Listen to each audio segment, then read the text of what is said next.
உங்களை சந்திப்பதிலே நான் மிகுந்த மகிழ்ச்சி அடைகிறேன். மாமன்னர் ராசராசன் ஆட்சி செஞ்ச இந்த சோழ நாட்டோட காற்றை சுவாசிக்கும் போதே ஒரு கம்பீரம் பிறக்குது. மாடு கட்டி போரடிச்சா மாலாதுன்னு யானை கட்டி போரடிச்ச நெற்களஞ்சியமான தஞ்சை மண்ணுக்கு வந்திருக்கிறான்.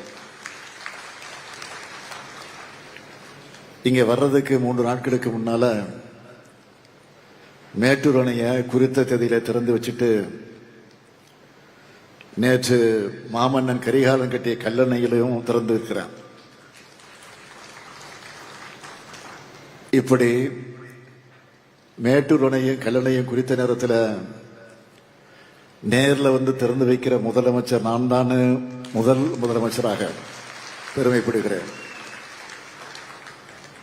இதை இங்க இருக்கக்கூடிய உழவர்கள் எல்லாம் அந்த பெருமக்கள் எல்லாம் மகிழ்ச்சியோடு சொன்னாங்க.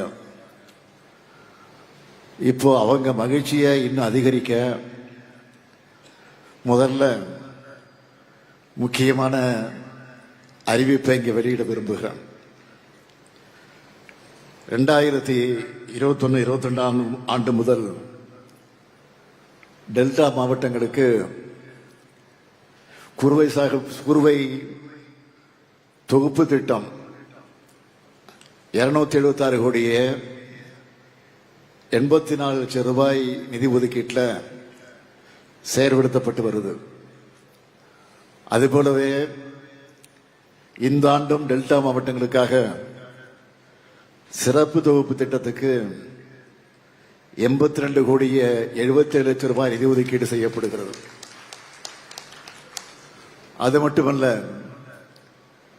தமிழ்நாட்டு வரலாற்றிலேயே முதல் முறையா டெல்டா அல்லாத மற்ற மாவட்டங்களில் நெற்பயிர் சாகுபடி செய்கிற விவசாயிகளும் பயன்பெறக்கூடிய வகையில் 132 கோடியே 17 லட்சம் ரூபாய் நிதி ஒதுக்கீட்டில் கார், குறுவை, சொர்ணவாரி பருவத்துக்கான சிறப்பு தொகுப்பு திட்டத்தையும் உழவர் பெருமக்களின் நலனுக்காக துவக்கி வைக்கிறதுல நான் மிகுந்த மகிழ்ச்சி அடைகிறேன். இந்த அறிவிப்பால் தஞ்சாவூர் மாவட்டத்தில் மட்டும் சுமார் 56,000 விவசாயிகளுக்கு குறுவை சிறப்பு தொகுப்பு வழங்கப்படுது. அதுபோல தமிழ்நாட்டில் 36 மாவட்டங்களில் இருக்கக்கூடிய சுமார் 8 லட்சம் விவசாயிகளுக்கு இந்த சிறப்பு தொகுப்பு திட்டம் வழங்கப்படும். இந்த எழுச்சிமிகு விழாவை ஏற்பாடு செஞ்சிருக்கக்கூடிய நம்முடைய அருமை சகோதரர் மாண்புமிகு அமைச்சர் கோவை செழியன் அவர்களுக்கு என்னுடைய வாழ்த்துக்களை தெரிவிச்சுக்கிறேன். உயர்கல்வித்துறை அமைச்சரா அவர் பொறுப்பேற்ற பிறகு அவரால் நடத்தப்படக்கூடிய ஃபர்ஸ்ட் மாவட்ட நிகழ்ச்சி இது. ஃபர்ஸ்டா இருந்தாலும் இதை பெஸ்டா ஏற்பாடு செஞ்சிருக்கிறார்.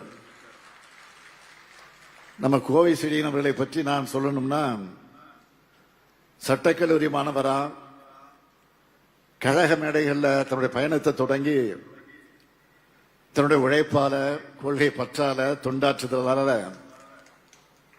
உழைத்து இன்றைக்கு அமைச்சராக உயர்ந்து நிற்கிறார். அவர் இன்னும் சிறப்புடைய என்னுடைய பாராட்டுக்கள், வாழ்த்துக்கள். அதேபோல் மாவட்ட ஆட்சியர் பிரியங்கா பங்கஜம் அவர்கள், IAS அவர்கள், அவர்களுக்கும் என்னுடைய பாராட்டுக்கள்.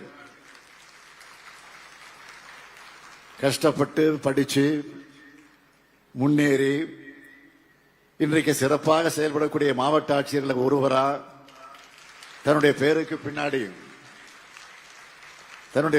பின்னாடி அம்மாவோட பேரை சேர்த்து அவரையும் பெருமைப்படுத்தவராக இருக்கிறார்.